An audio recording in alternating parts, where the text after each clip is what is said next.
Good day. Welcome to NAC TV's Coffee Chat. My name is Lyle Watson, and our topic today is we're relating to the Bell Let's Talk About Mental Health. And we're very pleased to have as our guest today Delsie Martin, who is a counselor with the Brandon Wellness Clinic. Delsie, thank you for taking the time and joining us here on NAC TV Coffee Chat this morning. Absolutely, my pleasure to be here. Well, I want to just reach back into your personal life in terms of where you come and who you are, and because you're new to Neepawa. You live in Neepawa, but you're new to Neepawa. I am new to Neepawa. I married a local boy, so we have returned to what is going to be our forever home now with our little family. I'm originally from Prince Edward Island, but I've been living in Manitoba for about 12 years now, so Manitoba is home. But you know, with the East Coast, when you leave, you're never far from home, so you always say that you're from there. You're from there, yes. Yeah. What brought you to Manitoba? What brought me to Manitoba was my education, actually. I came to study social work at the University of Manitoba, Yes. down in Winnipeg, and then I lived up in Thompson for 8 years, and that's where I met my husband, and we moved down to Neepawa just this past June. Wow. Yeah. So you've been to the East Coast and northern Manitoba and now to Neepawa. Yeah. Well, welcome to Neepawa. I know you're just getting settled in at this point in time. And you and your family. And you work out of Brandon at the Brandon Wellness Center. Yes, I work at the Wellness Clinic in Brandon. Yes. Yeah, we're a new clinic. We just opened last November, so been open for over a year now, and we're an interprofessional holistic care clinic, and we specialize in lots of different things. Yes. Yeah. And you took your degree at University of Manitoba. Yeah. But you also studied at the University of Calgary. Yes, so actually I have 3 degrees. So my Bachelor of Arts in Psychology I got from the University of New Brunswick, and then my Bachelor of Social Work I got from the University of Manitoba, and then yes, I just finished my Master's degree at the University of Calgary this past May. What's your next step in your educational journey? I would love my PhD one day when I can afford it. Well, good luck on that. Thank you. That's something to aim for, wouldn't I would it? love it, yeah. Well, we're here to talk about mental health, and mental health has had a stigma about it for generations, forever, really. Forever. Yeah. And that stigma, is it getting less or more, or where do we stand on that? That's a really good question. I think that the stigma is improving. I do. And I think that it's with events like Bell Let's Talk Day that the stigma is improving, where we are more likely to talk about our own mental health issues, where we're more likely to talk about our own struggles, and I'm hoping we're more likely to ask for help.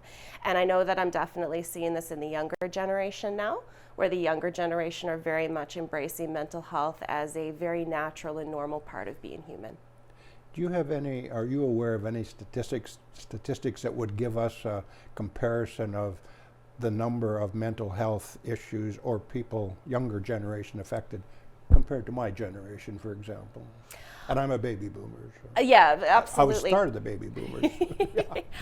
I don't have any specific statistics, but what I do know is that the rate of mental health struggles amongst youth and amongst children is absolutely staggering.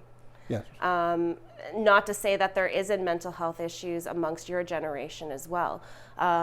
There's tons of mental health issues that you guys struggle with in your generation, from isolation to grief to loneliness to anxiety to depression. Everything that a youth has the capability of struggling with, your generation does as well.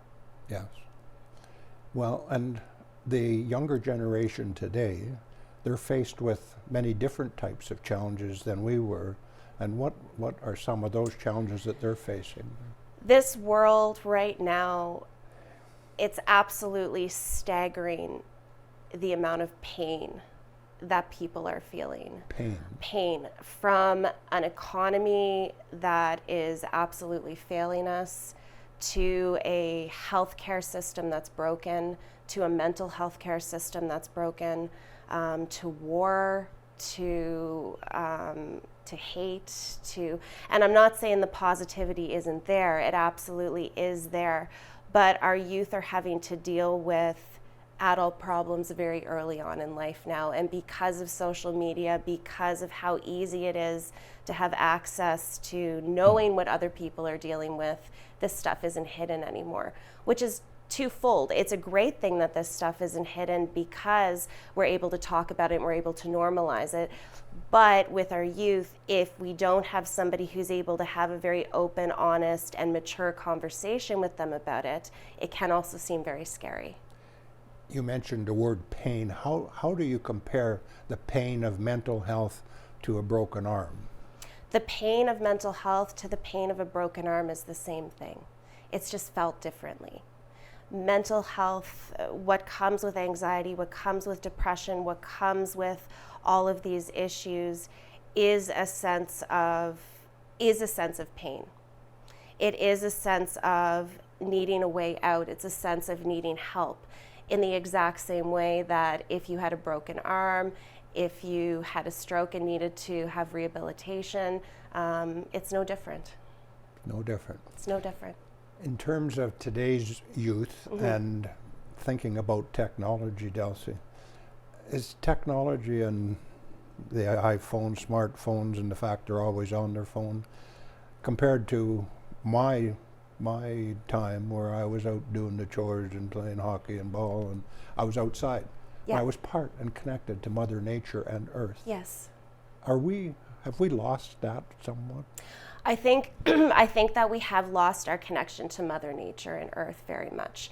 Is there an important relationship with Mother Nature that helps Yes. us mentally? Yes. Yes. When we look at ourselves as human beings, there are 4 aspects to the self. There's the mental self, physical self, emotional self, and spiritual self. These 4 pieces of ourself make us who we are. And when all of these areas of ourself are in balance, we feel good, we feel stable, we feel content with the world. Our connection to nature not only applies to our physical self, connection with our physical environment, but it also applies to our connection with our spiritual self. And we've lost our connection to our spiritual self because we've lost that connection to nature and the earth. Now, I'm not going to demonize social media. That's definitely not a thing, because social media is what's given us Bell Let's Talk Day. It's what's given us the ability for our young people to share positive and uplifting quotes with each other. It's what's given us the ability to keep in contact with loved ones across the country. So yes, we have lost that connection to nature, and at the same time, we do have a beautiful thing in technology, but we need balance between the two. Could you give us a bit of a comparison or an explanation of the difference between spiritual and emotional feelings? Absolutely. So your emotional self is your connection to other human beings.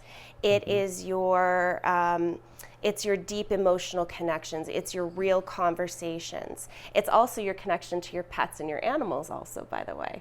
We gain emotional connection from gazing into each other's eyes, from hugs, from kisses, from having these genuine conversations.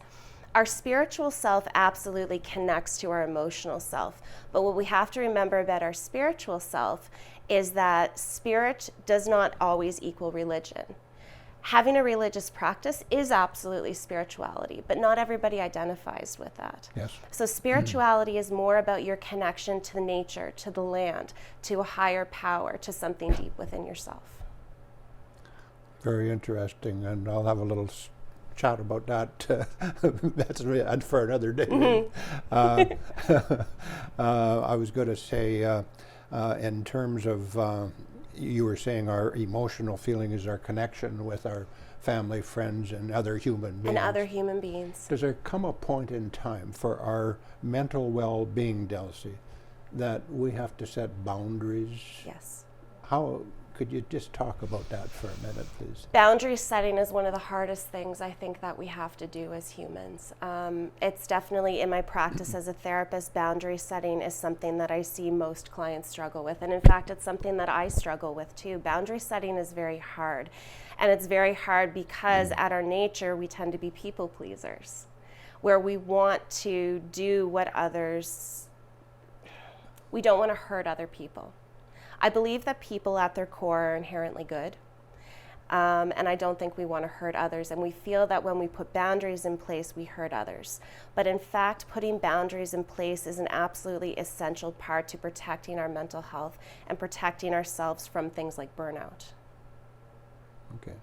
So do you have any suggestions of how it would make it easier for me to set a boundary if I knew that person was not benefiting my mental health? Yeah, the person wasn't benefiting your mental health.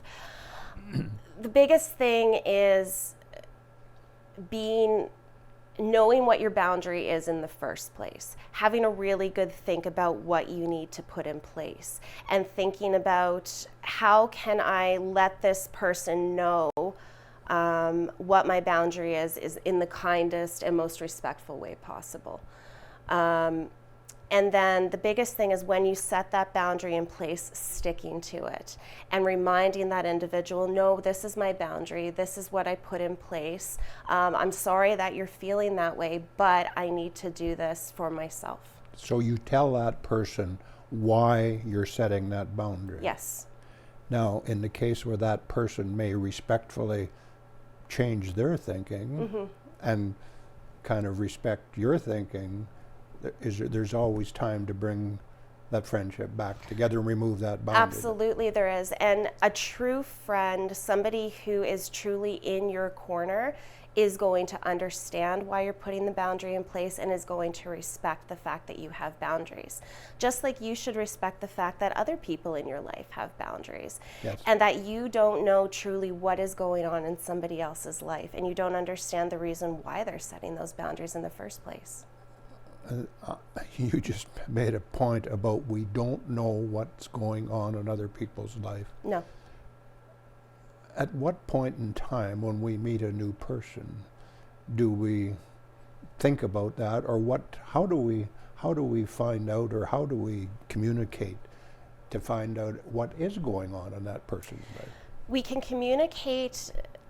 Finding out what's going on in another person's life requires an extension of trust, and an extension of trust for people is very, very challenging. We can find out what's going on in another person's life. One way is through a vulnerability exchange. A vulnerability exchange is when I say something that's vulnerable and I share that with you. You are more likely, this is not a rule, but you are more likely to share something vulnerable in return. That's a vulnerability exchange. But the challenge is that somebody has to be willing to step up and to be brave and to make that first move to be vulnerable in the first place. And that takes courage. And that takes courage. And isn't that what Bell Let's Talk Day is all about? Being vulnerable and taking the first step to share your experiences. Yeah.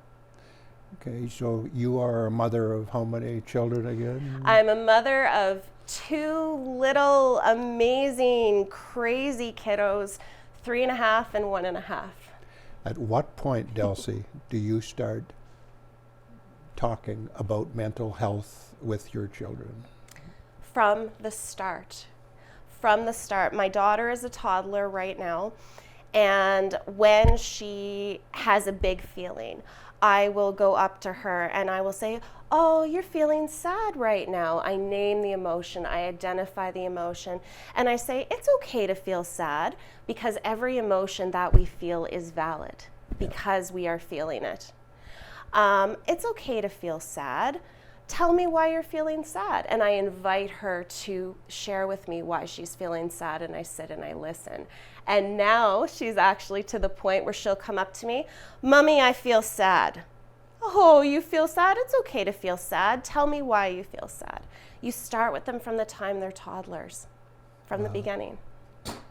Well, our son, who has had his challenges with mental health and at points of different levels of severity. But he shared a quote with me just very recently that revealing is healing.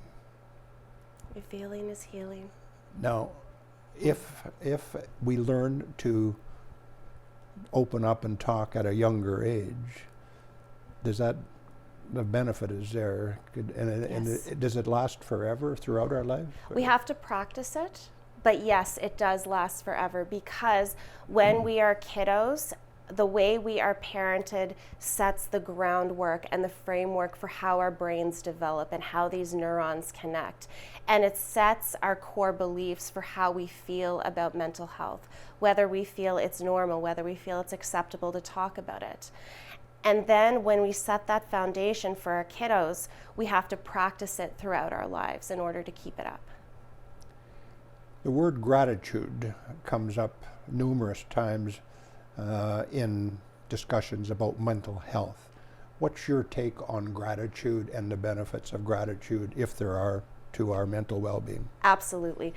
Gratitude practice is absolutely essential in maintaining a positive mental health. It's recognizing the things in your life that are good.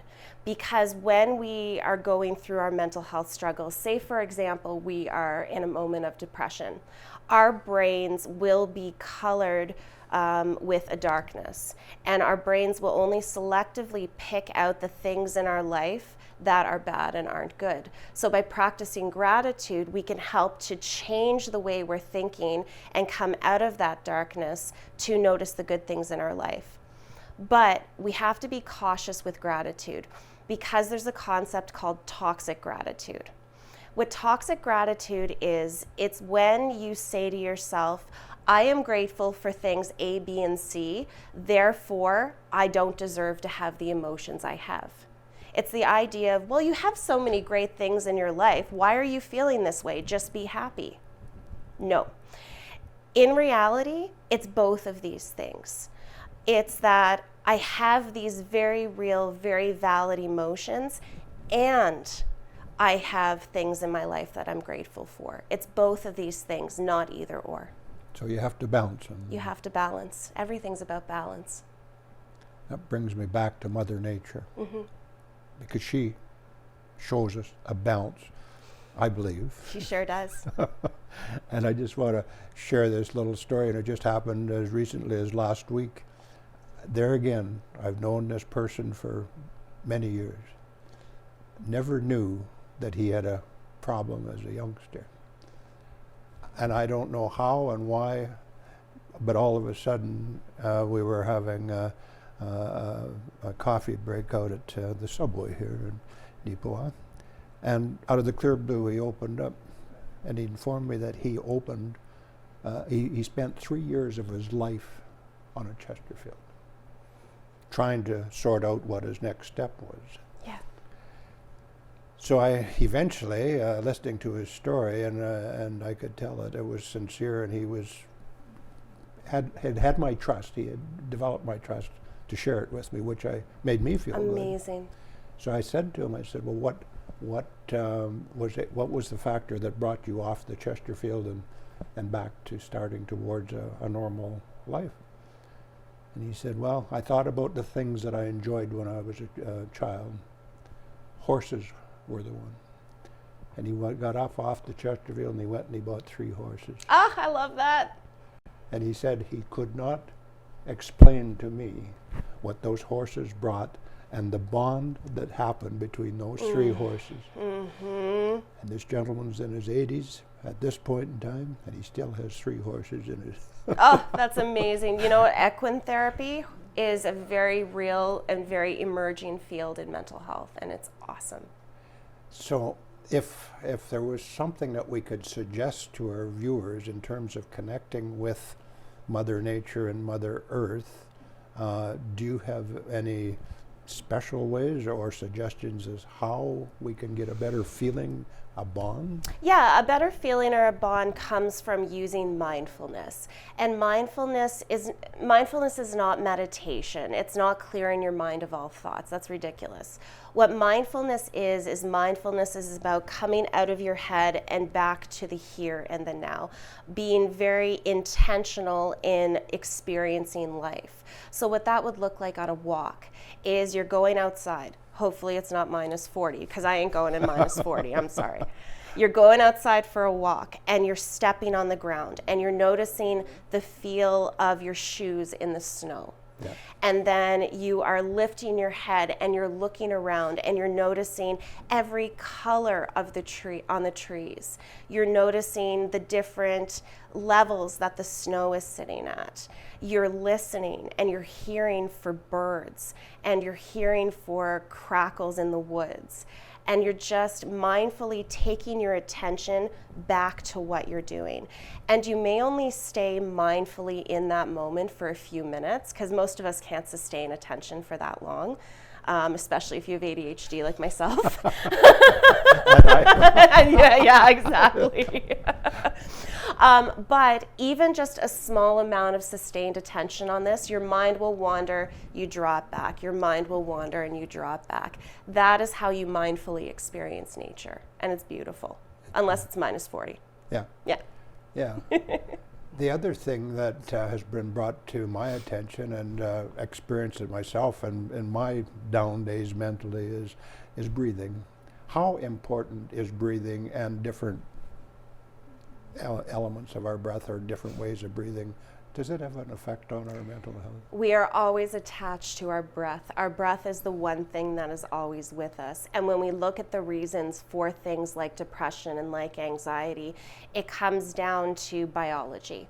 It comes down to, there's many reasons for depression and anxiety, but the biggest thing comes down to biology. We have this we have this nerve that runs down the center of our body called the vagus nerve. The vagus nerve controls our nervous system. It controls our responses to things. And our vagus nerve is, when it is in one state, puts us into a fight-flight response. When it's in another state, it puts us into an immobilization response. To come out of these responses, one of the best and easiest ways is to connect with your breath and to do long, controlled breaths. Really? Yes. So it has a massive effect on mental health. So does breathing have anything to do with mindfulness too? Yes. You can mindfully breathe. So what that looks like is that when you're taking a deep breath in, you will have your hand on your belly and you'll try to make your belly expand on the in-breath and come in on the out-breath. Yeah. And that's called belly breath. So it's mindfully connecting to your breath and noticing whether you're doing a shallow breath in your lungs or whether you're doing a deep breath from your belly. And that's another way that you can help manage anxiety and to help refresh you. And what about breathing out of your, exhaling through your nose or your mouth? Does that have any bearing on our well-being? It does. A really great breath that you can do is you do an inhale through your nose and then you do an exhale through your mouth with a straw breath. So you purse your lips like this. And the idea is that you extend that breath into an exhale for as long as you possibly can. So it's an in through the nose and a long exhale through the mouth. And that can help do many things. It helps regulate heart rate, it helps regulate blood pressure, and it helps to regulate that vagus nerve. And it doesn't cost anything. It doesn't cost a thing. You always have your breath with you. And isn't that something about our lives in general and our connection to Mother Earth and Mother Nature? Some of the best things in life are free. Yeah. It's, I think we should all stop and think about that on occasion. A problem that I have with my down days, and it's a continual problem, it has been for many years, is sleep. Is to be able to go to bed and go to sleep and get up feeling rested, that I've had a sleep. Do you have any thoughts on that, Delsie, or suggestions? Sleep is a really tough one. Sleep is a really tough one because you need to have good sleep in order to feel your best.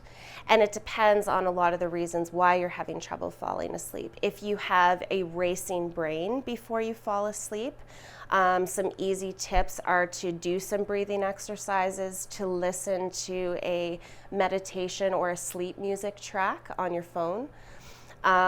If you're one of those people that you wake up in the middle of the night with a brilliant idea, I wish. I know, right? A really good strategy is to have a journal right beside your bed where you can write down and jot down your ideas, because what happens is when you wake in the middle of the night, your brain is trying to commit this amazing idea to long-term memory storage. So it repeats it and repeats it and repeats it for you, and you don't fall asleep. So if you have that journal beside your bed and you jot down that idea, it gives your brain permission to go to sleep. Other things is sleep routine. Before you go to bed, making sure you have a warm bath, making sure that you're not on your devices before you go to sleep, that you're doing something like reading. Playing games on your on the phone before bed, no, generally doesn't work for a whole lot of people, right? But the other piece with sleep too is that if you're really struggling with your sleep, not to be afraid to go and talk to your doctor and seek out medication, because there's a lot of folks out there that just need some help with meds too. Medication, that's a good topic. Mm-hmm. How, in your experience, has medication helped a lot of the people that you work with? Oh yeah.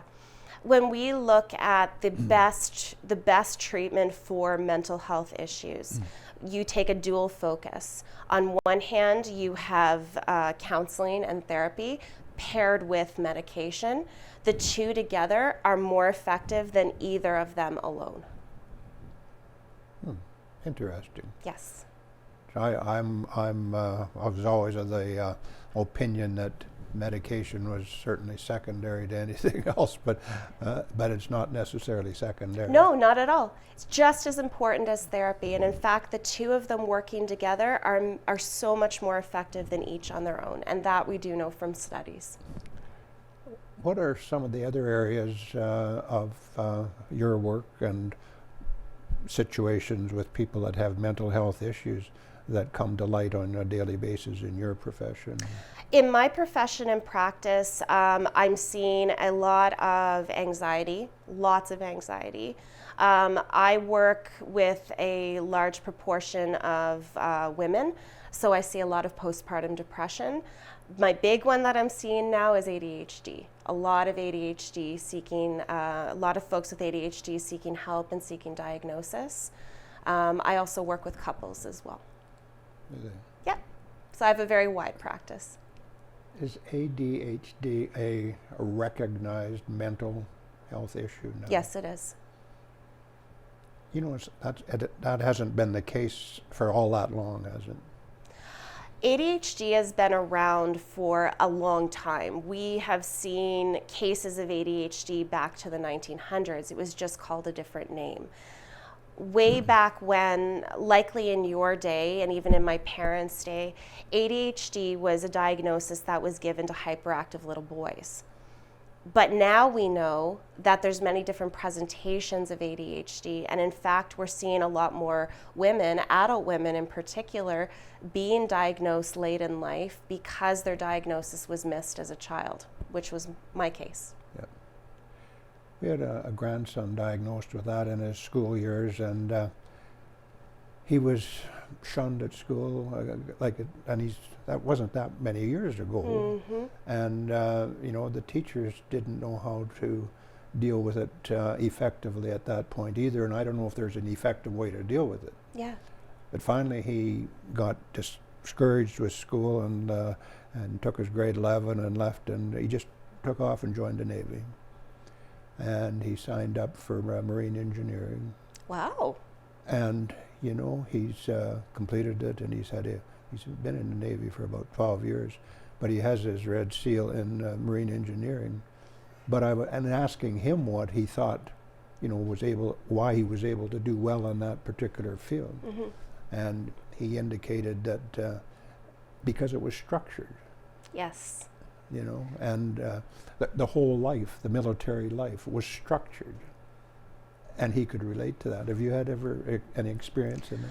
Structure and routine is huge for ADHD, and it's huge for ADHD management. But the challenge with it is that we tend to crave novelty and we tend to crave new experiences, which is completely opposite from something that's structured and routine. So it can be a challenge, but yes, it's absolutely helpful with ADHD.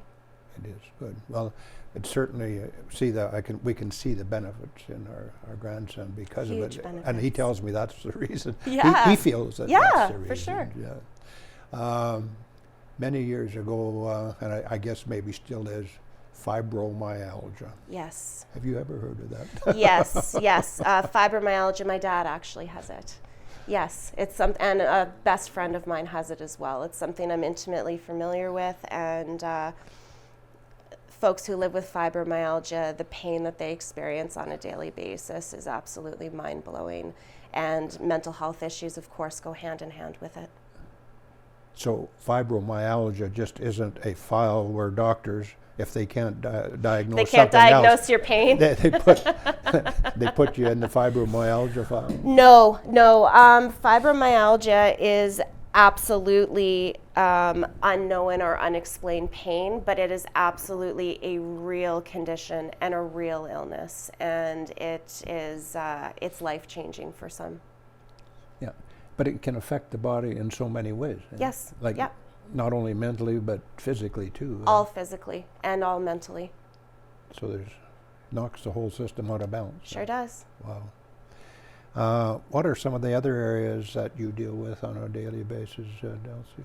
On a daily basis, so I deal with a lot of postpartum depression from new moms, which I can relate to because postpartum depression was something that I struggled with both of my kiddos.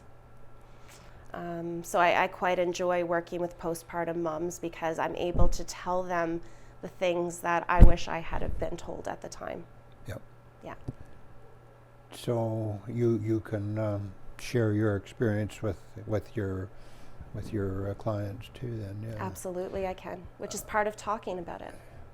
You mentioned that the majority of your clients or patients are women.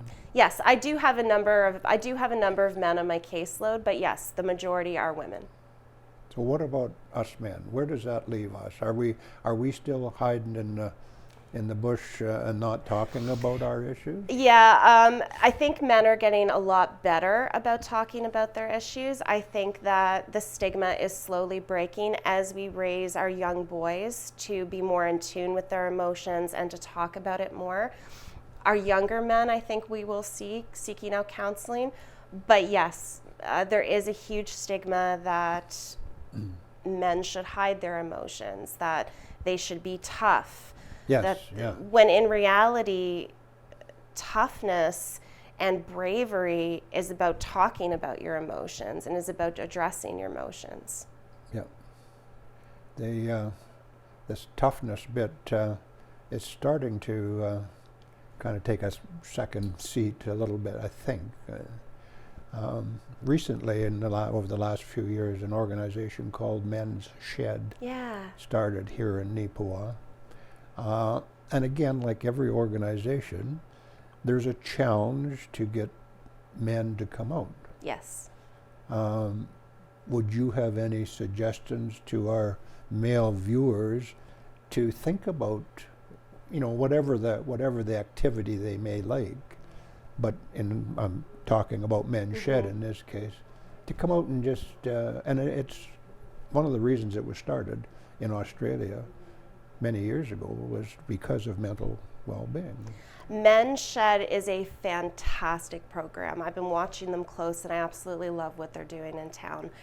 And as humans, we need and we seek connection with other people. And if we're not seeking connection with other people, it means that we're guarding ourselves and protecting ourselves from something. Whether we're protecting ourselves from rejection, whether we're protecting ourselves from extending trust, we need genuine human connection. So to go out and to just talk or to just be in the same space as somebody else is absolutely huge and is absolutely essential for mental health management. I can't encourage it enough to get out, take a chance, and be brave. There again, it's free. And it's free. It doesn't cost anything. And, Doesn't. And it's amazing some of the projects that they can do for the betterment of the community, and also in turn helps themselves. It's a win-win situation. It's a huge win-win situation. You mentioned rejection. Yes. I would like your thoughts on rejection and how to handle that. And I'll let you know when I figure it out myself. We don't like to feel rejected. And the way that I look at rejection is that rejection gives another opportunity. Rejection gives an opportunity to try again, to do better, to reach deep down inside myself for grit and to just pull that out and to say, I'm going to give this a go again. Yep. You have to look at rejection as an opportunity. But I'll let you know when I get there myself, and because I struggle with rejection all the time. Well, I think we all do. Yeah. And it's hard. Like, I find it very hard to deal with, and I take everything personally. Totally. And Totally. so how do I get over taking things personally? How do you get over taking things personally? Recognizing that you truly can't read other people's minds, that you don't know what's going on in somebody else's existence and in somebody else's head. And if they're rejecting you for some reason, there may be reasons that you don't know. Yep. There's also the phrase that I really like, you'll always be the villain in somebody's story. Yeah. In somebody's story, they're always going to see you as being the villain, right? Yeah. But that doesn't make it the truth. That makes it perspective. Can you expand on perspective a little bit for me, please? Expanding on perspective. And why I ask this question, I have a hearing deficit, as you know. And I was trying to determine or find out information on the different price ranges of hearing aids and the technology. And a hearing aid specialist once told me that it's all in your perception of how you feel about a certain level of technology or a certain price range of a set of hearing aids. Yes. How does perception affect my mental health? Perception is everything with mental health. So say, for example, I'm going to use an example. I'm crossing the street and I fall flat on my face. This is something that I would actually do on a daily basis, by the way. So let's take the situation. I'm crossing the street and I fall flat on my face. If I'm looking at it through a depressed lens, I'm going to look at this situation and be like, oh, Delsie, you crossed the street and you fell. You're such a loser. You can't even cross the street properly. Why do you even bother getting up in the morning? Okay, depressed glasses off. Now let's put our anxious glasses on. Oh my gosh, I just crossed the street and I fell. That person saw me. That person's going to put me on YouTube. That person's going to tell the neighbor next door. Oh my gosh. Yep. Same situation, but perceived in two very different ways, correct? Right. When you are struggling with your mental health, ask yourself, am I perceiving this situation accurately, or is there another way to look at it? Because there's almost always another way to look at it. It's just very hard to access when you're struggling.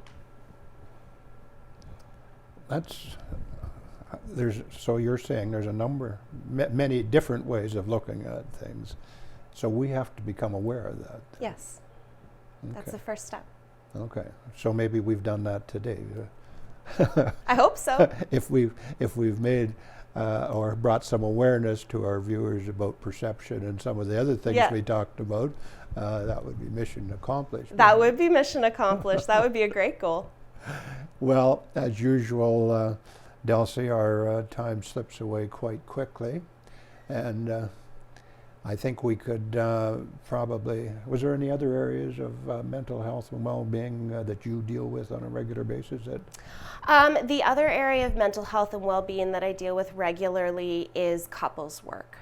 Is which? Couples work, working with relationships. Oh, okay. And working with your mental health as it pertains to your relationship. And I actually have a podcast. It's called The Relationship Review with Delsie Martin. And I've done a whole lot of research on different issues that intimate relationships might face, how you can talk to your partner about this, how you can build intimate friendship with your partner and maintain long, happy relationships. Because each individual's mental health undoubtedly affects the health of the intimate relationship. Yes. Wow, interesting. Well, on that note, I think the time is kind of running out, and as usual, I like to invite our guests to share a few closing thoughts, and we still have a couple of minutes left, so we would like to hear your closing thoughts, Delsie, please. Absolutely. That Bell Let's Talk Day is incredibly important, and it's important to talk about our struggles with mental illness because it normalizes it. It helps us realize that mental health is a normal part of being human, and struggling with mental health is absolutely a normal part of being human, and we all go through it at some point in our lives. But talking about it is just the first step. You can't stop there.